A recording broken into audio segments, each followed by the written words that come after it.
चीन की communist party, जो खुद को एशिया की सबसे बड़ी महाशक्ति बताती है, सदमे में है। पड़ोसी देश पाकिस्तान के लोग भी हक्का बक्का हैं।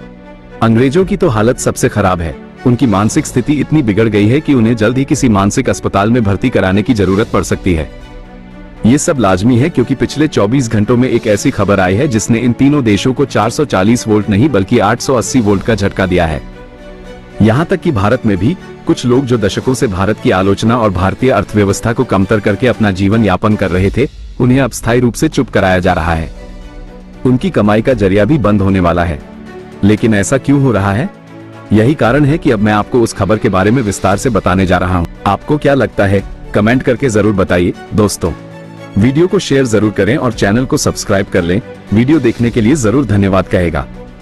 हालांकि अगर ऐसा कुछ होता है तो मैं आपको तुरंत सूचित कर दूंगा, इसीलिए आपको चैनल को सब्सक्राइब करना चाहिए।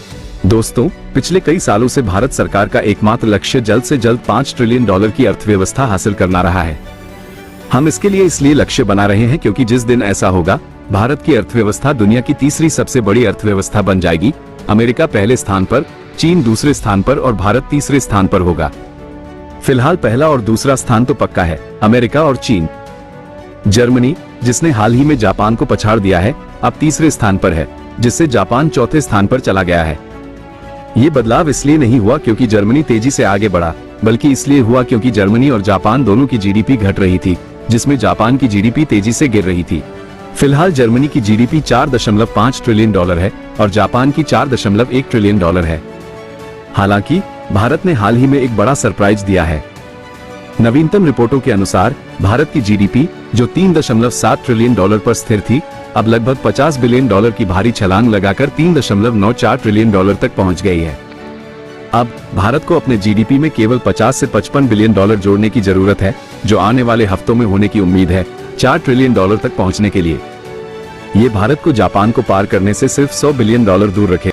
अगर हम अपने जीडीपी में और $500 बिलियन जोड़ते हैं तो भारत आसानी से $4 ट्रिलियन को पार कर जाएगा और आधिकारिक रूप से दुनिया की तीसरी सबसे बड़ी आर्थिक महाशक्ति घोषित हो जाएगा।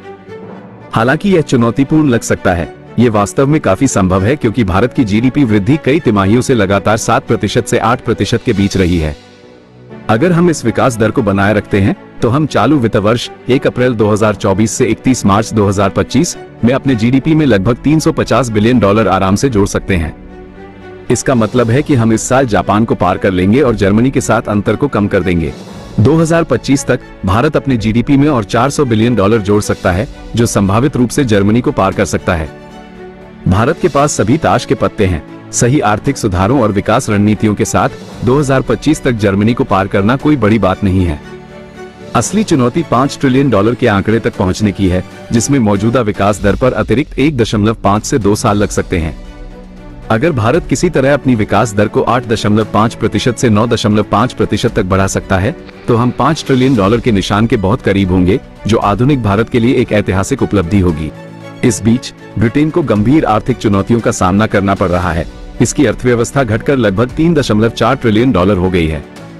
चीन, अमेरिका और यूरोप में भी आर्थिक स्थिति बहुत अनुकूल नहीं है।